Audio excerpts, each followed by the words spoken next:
تو شعبان کے مہینے میں ایک رات آتی ہے جس کو شب برات کہتے ہیں، یعنی شعبان کی 15ویں رات۔ اور رسول اللہ صلی اللہ علیہ وسلم نے ارشاد فرمایا کہ 5 رات ایسی ہیں، الترغیب والترہیب کی روایت ہے۔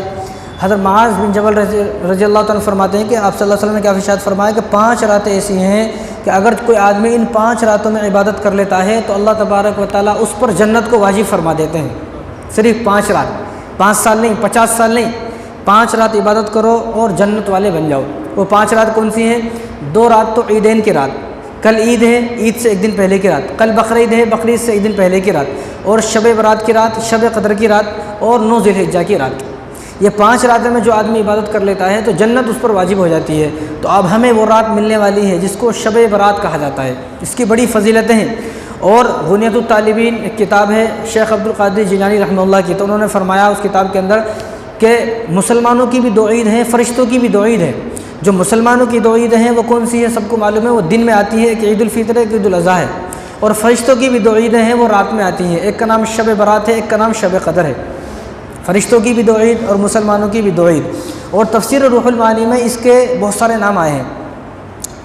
اس کا یعنی شب برات جو ہے اس کا ایک نام ہے لیلۃ المبارکہ، یہ بڑی مبارک رات ہے۔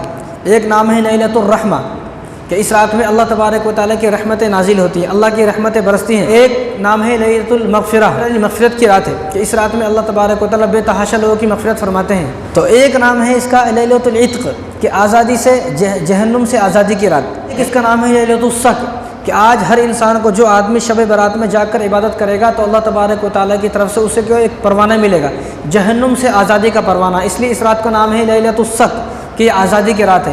اور اس رات کا ایک نام ہے لیلۃ البرکہ، یہ برکتوں والی رات ہے کہ اللہ تبارک و تعالیٰ کی برکتیں اور رحمتیں اس رات میں نازل ہوں گی۔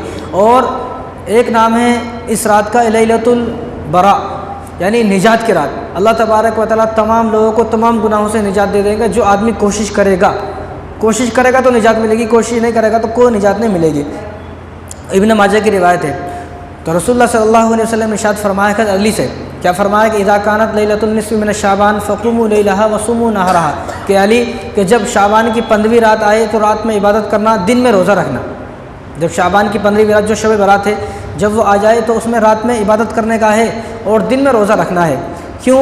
حضرت علی فرماتے ہیں کہ رسول اللہ صلی اللہ علیہ وسلم ارشاد فرمایا، ابن ماجہ کی روایت ہے کہ جب 15ویں شعبان آتی ہے یعنی شعبان کی 15ویں رات آتی ہے شب برات کی رات، تو اللہ تبارک و تعالیٰ کا عرش پہلے آسمان پر آ جاتا ہے، اور اللہ تبارک و تعالیٰ کی طرف سے ایک فرشتہ آواز لگاتا ہے کہ کوئی ہے آج پریشان کہ جس کی پریشانیوں کو دور کیا جائے، کوئی مصیبت زدہ ہے کہ اس کی مصیبتوں کو دور کیا جائے، ہے کوئی رزق مانگنے والا کہ اس کو رزق دیا جائے، ہے کوئی پریشان یعنی کسی بھی لائن سے کسی بھی طرح کوئی آدمی پریشان ہے، بیمار ہے، تکلیف میں ہے، مصیبت میں ہے، قرض میں ہے، کسی بھی طرح کوئی آدمی پریشانی ہے تو آج مانگے۔ یہ مانگنے کی رات ہے کہ آج اللہ تبارک و تعالیٰ ہر مومن کی مراد کو، ہر مومن کی تمنا کو، ہر مومن کی آرزو کو، ہر مومن کی خواہش کو پورا فرمائیں گے کہ یہ مانگنے کی رات ہے۔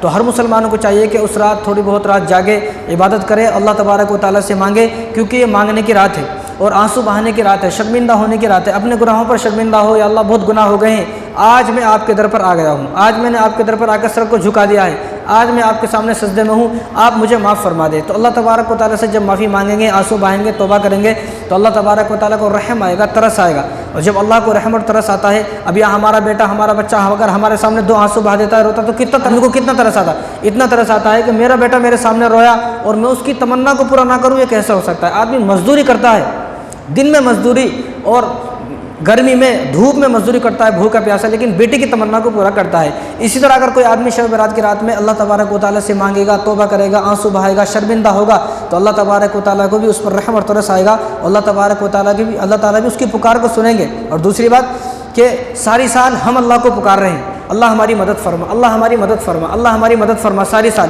لیکن جب شب برات کی رات، شب قدر کی یہ رات آتی ہیں تو اس رات میں اللہ خود ہمیں پکار رہا ہے کہ میرے بندے تو سارے سال مجھے پکارتا ہے، لیکن آج میں تجھے پکارتا ہوں کہ کوئی ہے جو مجھ سے مانگے، کہ کوئی ہے ایسا جو مجھ سے مغفرت طلب کرے، میں اس کی مغفرت کروں۔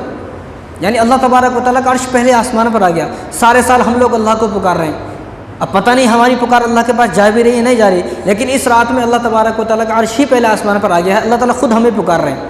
ایسا لگتا ہے کہ اللہ تعالیٰ ہمارے پاس آ گئے، ہمارے بالکل قریب آ کر اور ہمارا چہرہ پکڑ کر اور ہماری داڑھی میں ہاتھ دے کر اللہ تعالیٰ ہمیں پکار رہے ہیں کہ مانگ میرے بندے کیا مانگتا ہے۔ تو مانگنے کی رات ہے، تو ہر مسلمان کوشش یہ کرے کہ جب شب برات آئے گی تو ہم رات بھر جا کے عبادت کریں گے انشاءاللہ۔